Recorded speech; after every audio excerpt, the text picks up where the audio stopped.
Good morning, everyone. Today, Genesis and I have the pleasure to talk about Sojourner Truth, which is the author. With the word "and I," a woman, we will start with the author's biography. So, she was born Isabella Boundfree in New York, and she was enslaved. His name is and Ireland. She escaped to freedom in 1826 with her daughter. Then she changed her name to Sojourner Truth after feeling called by God. This means traveler of the truth. Then she became an important abolitionist and women's rights activist.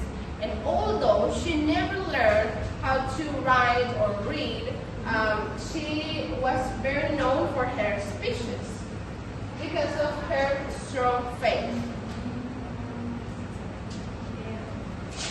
Summary of the words. The speech "and I, a woman" talks about the unfair treatment of women and African Americans, and she exposed the hypocrisy of men to say women are weak, and she asked for equal rights for all women, but especially Black women.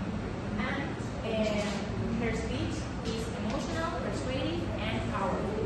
And here we would like to read the part of her speech, which says, "The man over there says women need to be held into carriages and lifted over dishes, and to have the best place everywhere. Nobody ever helps me into carriages or over podiums, or gives me the best place. And I am a woman. Look at my arm. I have plants and gathered into barns, and no man could hit me. And I am a woman. I do work as much as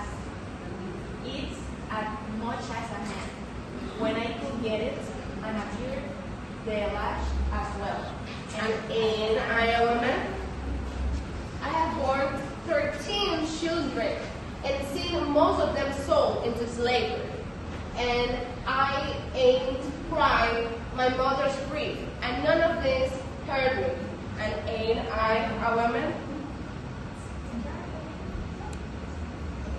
The yearly series, Women's Rights Convention in Northern Ohio, 1851, during the slavery and gender inequality. The characters, Sojourner Truth, the speaker, and her audience, mainly men and women, debating women's rights.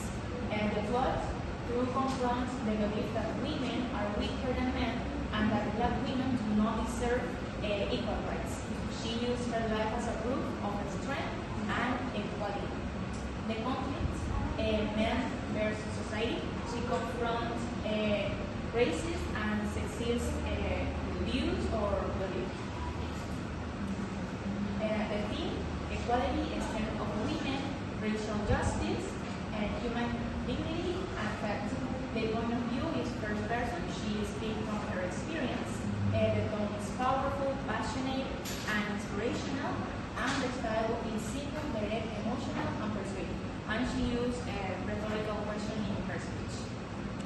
Next, the figurative language example, repetition.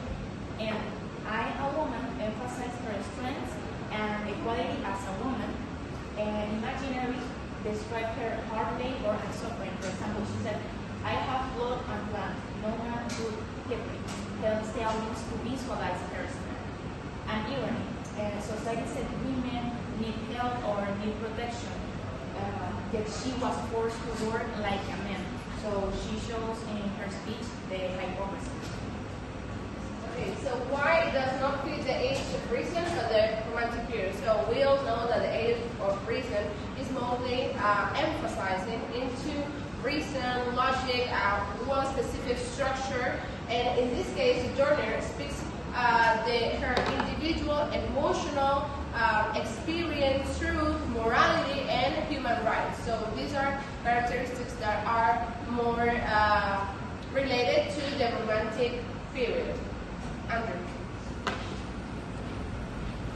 Inspiration for her writing. So of course we have to mention the most important one, which is her own experience as a slave and oppressed woman, and of course her deep and close relation to God and her lifelong fight for justice. We can also mention that she felt that she had a calling for God. So we can call it a divine representation to try to speak up for truth and equality, believing that her voice could make a change or a difference in society. Then, of course, her courage, compassion, and spiritual conviction and strength is what helps her travel around the country, giving speeches. And finally, of course, through her work, she wanted to give a sense of hope to tell the ones that had been oppressed and enslaved through years that they could perseverate, that if they speak up, there will be other persons or people that would understand what they have been suffering. Okay, how it reflects the characteristics of romanticism. So we have individuality. Why? Because she speaks from her own perspective as a black woman, showing the power of one's individual's voice. Then imagination and emotion, because she uses emotional and spiritual feelings to connect with the audience. Then we have the common woman as a hero, because she represents ordinary, enslaved, and oppressed people, showing that their wisdom, their strength, and perseverance that they have is greater than the society's elites. Andrew.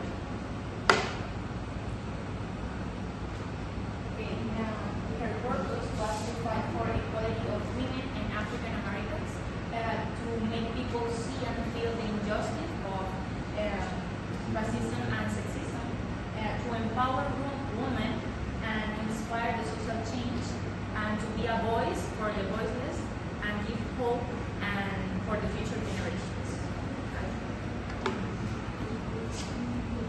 Okay, the personal thought. Her speeches teaches that the strength, the courage, the truth can come from everywhere. And it shows that the voice of a person can make a change.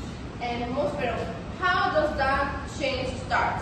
By standing up, right? So we learn the importance of standing up for what is right, even in the face of opposition, because that happens nowadays. Sometimes women, especially, stay silent because we don't want to be inconvenient, we don't want to make other people feel uncomfortable, because we don't want to fight, but maybe we are allowing injustice to occur because we don't raise our voice over the things that are not right. And so this is somehow connected to this world right now, because there are people that are still fighting for racial rights, for equality rights, women's rights, and this work was very special. We were talking about it because I told Genesis that I wanted to speak about women work, because that's what I told you that was my expectation, because there is a situation of women in society, mostly in literature. We know more probably men works or representation, but one beautiful thing that in here, it talks specifically about the position of women in society, and in her work, she doesn't speak just about herself, but also about other women. But what is the difference? That in this case, she was saying that white and rich women were more important, were treated better than the ones that were black and that were poor. So nowadays, we still see privilege in society, and I believe that it's very important to identify and see all these perspectives and point of view. So, in other words, it reminds us that our emotions or our desires to do things and communicate things through faith can be possible.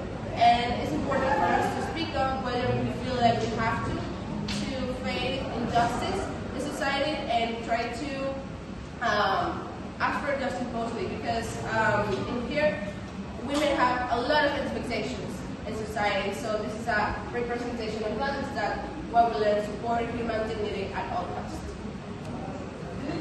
Thank you.